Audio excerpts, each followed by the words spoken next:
We're going to camp. You ready to go to camp? We got some camp intel from LeeAnn, and it's always good to be secure and have the position of offensive tackle lined up, and that needs to be a strength if you want to win championships. And this is a really good one out of Texas.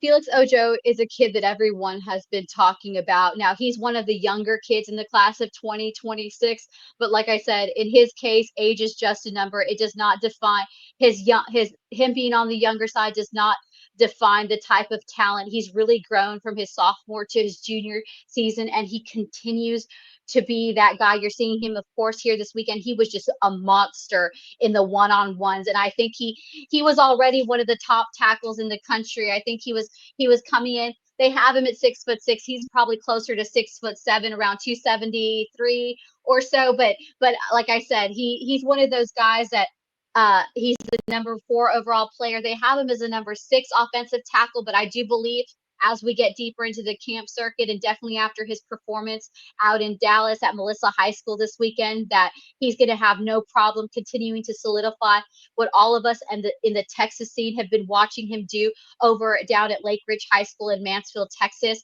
But again, like many of these kids, he's got a wonderful list of offers that any person would be envious from the jump.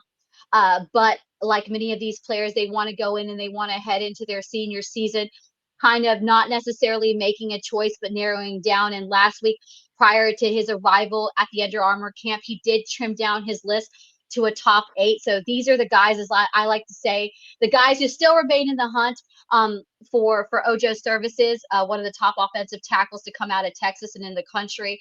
Of course, Texas looking to keep his talent close to home.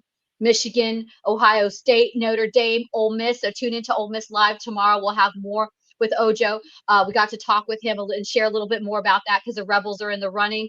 Florida, Georgia, and rounding it out with Oklahoma. Like I said, when you watch his film, and I've had the chance to watch him in person, live reps, during his high school football season, I really got to see him up close and personal in San Antonio, like many of us did with those live reps. And just what I've heard and exchanging comparisons from other scouts and national media while we're at these events, that we both all kind of come to the consensus. I think the general consensus as far as Ojo's talent is he's really made that jump and he's made that growth from year to year. And you really want to see that, especially when it comes to a tackle. It's not as easy to be a lineman. It is not as easy to develop. You can have the size, you can have the power, but if you don't have all those little things that make the world go round, that make you a successful tackle at the next level, it's pretty much done. But Ojo's not the case in that. He's one of those kids that gets better and better by the minute. And it is no question why he's such in high demand. Like, again, I said, I saw him at the Navy All-American Bowl, and he just really, for being one of the younger guys, you would never know because he's just transcended when it comes to his skill set. And he's definitely progressed. And he's not in rookie form by any means. He's extremely physical. He's athletic.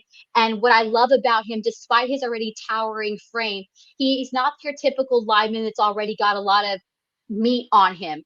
He still has a ton of room to be able to put some muscle on him and even become more physical, which I think we'll only see more of heading into this off season and summer season. So I expect him to bulk up, and I expect that not only increase his stock but his physicality. So I'm gonna love to see the difference between seeing him from December, and he's already grown enough into this, heading into mid-February. I can't wait to see him where he grows when he continues to hit the weight room this off season and even become more physical.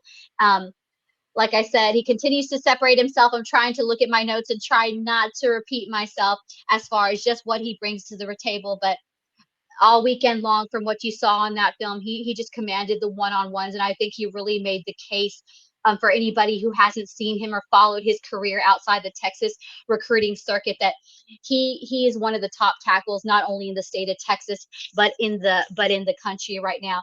And we got a chance to talk with him about, why in particular, Mark, did he choose these top schools? And he said that realistically, he sees himself playing at all of these top schools. And he really wants to be at a place where he can make an impact early while having great relationships and with every staff member. So, it's going to be a tough haul. It's going to be a tough spring for some of these programs because he can already see himself. He's already developed great relationships with these places. He's already feels like he can play there. Now, as I always say in recruiting, now who's going to separate themselves from the pack? Who's going to ultimately be where he can see himself all the way around, not just being, a first rounder kind of pick and development, but also getting a great education. And and that goes back to, we know what kind of talent he is, but he himself, what he's looking for, he says he's really looking for a future home where he can be developed to be a first rounder. I mean, he's got big dreams, and he's well on his way to it. And he also wants to get a great education. So he wants the best of both worlds. So who's it going to be? Texas, Ole Miss, Oklahoma, Ohio State, Michigan, that's going to be able to give Ojo the best of both worlds. But again, extremely physical, agile, and he's a really, if you were going, another thing, if you were going, like I said, if you're going to take a risk and you're going to build on that foundational talent, especially out of Texas, he's by no means that typical highfalutin conditional talent coming. He is as advertised, and each time you see him grow and progress, and he's definitely one that could be an instant impact player. Maybe not a starter heading on, but he definitely has a lot of foundation and skill set that I think will be invaluable to some of these programs that are really looking to build a stronger depth and be a depth piece that can make an impact down the line here for that 2026 class. Now, coming off the edge, we've got another player out of Texas, and we don't need to go back too far to the national semifinal when Texas was 1 yard away from going to possibly a national championship game and trying to upset Ohio State when Jack Sawyer, a former five-star, came off the edge and hit Quinn Ewers and stripped the ball and went scoop and score. So these guys can be disruptive, and they can make a difference, obviously, in pressuring the quarterback and making game-changing plays when you get a good one. And here we've got one in Kevin Ford. Kevin Ford is also another kid that I've had the pleasure of seeing up close and personal. He comes out of Powerhouse, Duncanville. There was a lot of Duncanville presence, of course, one of the powerhouse football programs, anchored by Keelan Russell in the offense. There was a lot of guys out there making a presence. Kevin Ford is a kid that is well known here on the Texas circuit and definitely on the national circuit. He continues to be on the rise. Of course, you can see him being there, number 11 in the country as far as the edge position, coming out of number 5 here out of 15 out of the Lone Star State. But like you said, Mark, it is really a game of inches. And in those big moments, you want impact players on the defensive side of a ball, like an edge guy who can really create chaos and really cause disruption. And Kevin Ford was one of those guys all weekend long. So where exactly he put on a heck of a show, but I think what everyone wants to know within the state of Texas and out, especially coming out of Duncanville, where is Kevin Ford heading this spring and the summer? So some of the early dates that he shared that he'll be looking at, obviously, he'll be making a stop in Tuscaloosa, out in Alabama, to see Alabama at the end of May on the 30th. Texas A&M, of course, making a huge push. Texas A&M really making a huge push as far as recruiting for this 2026 and 2027 in-state class. Mike Elko and his staff, of course, hiring former Ole Miss director of personnel DJ Mann, who has endless ties here in the state of Texas, has really been showing they really are making a push for keeping a lot of this in-state talent. And Kevin Ford definitely is no different. He's set to visit A&M on June 13th, Oklahoma, and round out with the Sooners, as far as we know, June 20th. Now, despite staying in the SEC kind of schools, that's kind of where we've been hearing that Ford really wants to make his home, whether it be close to home at A&M or not too far off the way with the Oklahoma Sooners, and maybe Tuscaloosa. But there are some rumblings that Lincoln Riley, USC, really looking to make room in a place for him, obviously trying to bolster and find success and really get that defensive depth going with a dynamic player like Kevin Ford. So we're hearing that USC might be able to be a late push on that, possibly receiving a visit from Ford early June. But again, nothing has been confirmed for either camp, but it looks like he's going to remain in the SEC. Some other schools to watch aside from USC that are really making a late push. Obviously, the Sunshine State is looking to get a bolster, and we're hearing that Florida State and Florida are also in the mix. They have, again, he hasn't anything said as far as unofficials or official visits, but there's talks that if they make a good push, and as we see some of these schools, make pushes in other direction, this could open the door for Florida, USC, and Florida State later in the summer to possibly land at least a visit, maybe not an official visit, but an unofficial visit from top edge rusher Kevin Ford out of Duncanville. Now let's stay on the defensive side, but go to linebacker. And I want to make sure that we get his name straight. DaQuives, Beck? And DaQuives Beck. Who could be in the running there? Well, this is a kid that has really caught my eye. He's been really under the radar, low profile. This is a kid that I think that really upped his stock this weekend on the camp circuit at Under Armour here in Dallas, out of Carthage, Texas. He's a top 247 linebacker. I think that his recruiting is just about to beef up. As like I said, once you get to see these guys in live reps, I really think it does make a difference. Obviously, we hear that Baylor's making a big push for them, obviously, with in-state talent.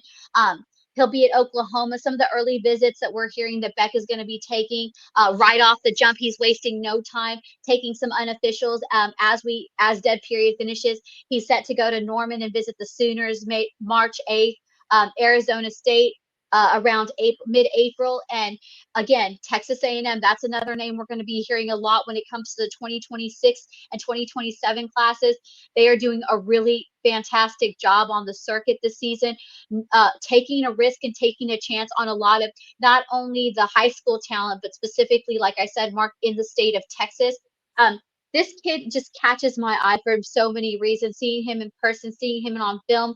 Of course, he helped lead Carthage to a 4A defensive D2 state championship last year, where he was named the defensive MVP as a junior. Just some of his stats coming off his junior season. He had 10 tackles, 3.5 tackles for loss, 1 sack in the big win over 28-14 win over Waco La Vega. He helped, obviously, Carthage, like I said, clinch not only that state championship as a defensive MVP, but also hold that 15-1 record, where he saw his defense yield no more than 20 points in a game. But he just hasn't had a breakout season during his junior campaign. He's a guy that's really just been growing his stop and is really someone who's productive and create a lot of chaos. If you were ever one of those guys that was down to the wire, Beck is going to be that guy, I think, as he polishes his skills, as he gets more out there. I think he's only going to be, he has really great progression at the linebacker position, but he wasn't too shabby, Mark, on coming off his sophomore campaign where he had 102 tackles, 21 tackles for loss, 5 sacks, 1 fumble recovery, 3 PBUs, 31 pressures, 16 QB hits, and 2 defensive touchdowns. So again, Beck is one of those guys I'm surprised that we haven't heard a lot more about. But again, sometimes in this cases, and I believe in Beck's film, it didn't do it justice. If you can see, like I said, from his sophomore to junior season, he is someone who is not afraid to go head to head and create a little chaos. And I think he's going to be in high demand. We talked about some of the guys who are going to get early visits as far as his services and unofficials right off the bat. But some of the ones who are getting those official visits that we're hearing is SMU in early May, Oregon State on June 5th, Texas A&M June 13, and Baylor's making a really strong push to get him down to Waco, keep him close by, definitely with his kind of numbers, his kind of producers. So they're looking on June 20th to maybe get him on campus and really kind of make that late push and possibly get a commitment out. But again, this is a kid that despite all his rise and definitely will be getting a lot more calls. He's not unopen to making change. We're hearing some of the schools that are also making a late push for him that could very well help change the game as far as those official visits. Like I said, nothing's ever set in stone until you sign the dotted line, and that's definitely in the case. Oregon, Ole Miss, and Oklahoma are some schools that he shared that he would be interested in going to see and also be in consideration for official visits. So while it looks like SMU, Oregon State, Texas A&M, and Baylor are the ones who have gotten those official verbal dates. Nothing is set in stone, so watch out for them because Oregon, Ole Miss, and Oklahoma are not too far as the official visits are concerned for one of the rising stars. And kind of going back, Carthage, the program at Carthage High School is really well known for developing linebackers. And why I say we might have to watch out for Oklahoma again, it always goes back to relationships and recruiting. And Kip Lewis was a guy that the Sooners really knew very well. And really developed him, and he's out of Carthage now. While Beck shares he hasn't had a lot of conversations with him, there's already been that comparison, and so definitely the Oklahoma Sooners are really also making a strong push because they are used to developing strong quarterbacks, and they know what kind of talent comes out of Carthage High School here in Texas. So again, Beck is setting himself very well, nicely down the camp circuit, and we look forward to talking more with him.